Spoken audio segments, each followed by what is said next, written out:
두 번째, 감사는 상황을 역전시킨다는 거예요. 한번 따라해 보세요. 요나가 왜 물고기에게 잡혀 먹혔습니까? 하나님의 진노 때문에 잡혀 먹힌 거예요. 그런데 왜 물고기가 요나를 육지에 토해냈어요? 하나님이 물고기에게 명하셨기 때문에 그런 일이 벌어지게 된 것이죠. 왜 이런 일이 벌어졌어요? 어떤 변화가 있었습니까? 그 변화의 중심에 요나의 감사 기도가 있었습니다. 감사는 하나님의 진노를 역전시키는 능력입니다. 우리는 예수 그리스도 안에서 십자가를 바라보면서 항상 나에게 구원을 주신 하나님께 감사하는 믿음의 사람이 되어야 될 줄로 믿습니다. 여러분 생각해 보세요. 어떤 일을 당했어요. 내가 그것 때문에 원망하고 화내고 절망하고 슬퍼하고 그러면 어떻게 돼요? 가족이 힘들어져요. 가족이 어두워집니다. 그러면 부부싸움하게 돼요. 때로는 끔찍한 일도 벌어집니다. 돈을 잃은 게 문제가 아니에요. 집안의 물건이 부서진 게 문제가 아니에요.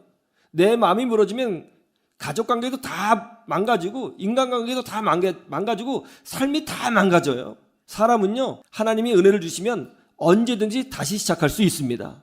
그런데 그거 생각하지 않고 지금 당한 것 때문에 화내고 짜증내고 너 때문이야 그러고 너 때문에 이렇게 됐어. 네가 왜 여기 이사 오자고 그래서 이런 일이 벌어졌어. 너 때문에 왜 회사가 이렇게 됐어. 이러면요 다 망가지는 거예요. 그런 마음에 어떻게 하나님께서 큰 은혜를 주시겠습니까?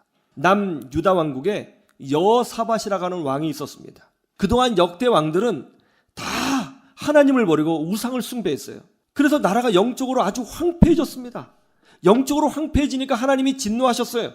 그러니까 어떻게 됐어요? 나라가 경제적으로 쪼그라들었죠. 그때 여호사밧이 왕이 되었습니다. 다행히 여호사밧은 기도하는 왕이었어요. 그는 말씀 중심의 신앙을 회복했습니다. 나라에 있는 우상들을 다 철거했습니다. 그리고 예배를 회복했습니다. 하나님이 기뻐하셨습니다. 축복하셨어요. 그래서 여호사밧 왕 때에 남유다 왕국이 그래도 경제적으로 부유한 나라로 회복이 되었습니다. 그런데 이렇게 신앙이 좋았던 여호사밧 왕에게 문제가 생겼어요. 당시 북이스라엘의 왕이 아합 왕인데요. 이 아합 왕은 우상 숭배자 중에서도 가장 악질 우상 숭배자였습니다. 북이스라엘 땅 모든 곳에 우상을 세워놨습니다. 참된 믿음의 선지자들을 죽이거나 쫓아내고 바알과 아사랴 선지자들을 전국 곳곳에 다 세웠던 왕입니다. 영적으로 가장 부패한 마귀의 자녀였습니다. 그래서 하나님이 남유다 왕국의 왕인 여호사밧 왕에게 경고했습니다. 너는 저 북쪽의 아합 왕과 절대로 함께하지 말아라. 그런데 이상하게도 여호사밧 왕은 그래도 우리는 같은 민족입니다. 그래도 우리는 서로 평안하게 지내야 됩니다. 우리가 힘을 합하면 더 큰 민족이 될 수 있습니다. 이러면서 자꾸 아합 왕하고 교제를 하는 거예요. 그 우상 숭배자하고 자꾸 교제를 하니까 어떻게 되겠어요? 영향을 받아요. 자꾸 영향을 받는 것입니다. 하나님이 진노하셨습니다. 그래서 전쟁이 일어났습니다. 암몬과 마온 족속이 연합국을 마련하여 남유다 왕국을 쳐들어오게 된 것입니다.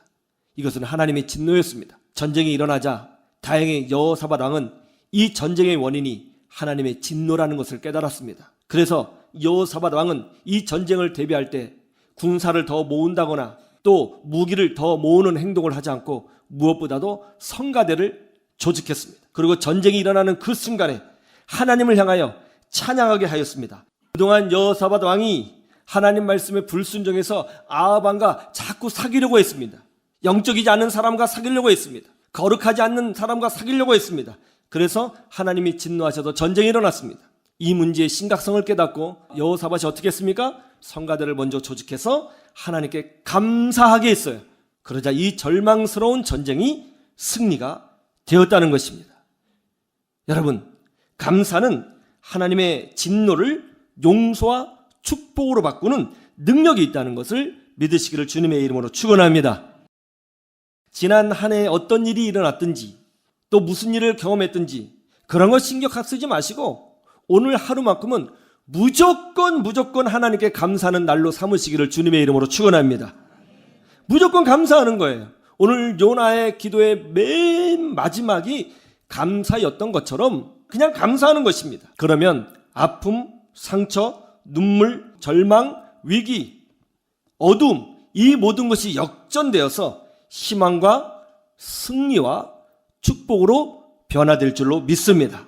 오늘 마지막 날입니다. 무엇으로 여러분 이 시간을 무엇으로 채워가시겠어요? 하나만 기억하세요. 무조건 감사하자. 복된 은혜를 누리는 주의 백성들이 되시기를 주님의 이름으로 축원합니다.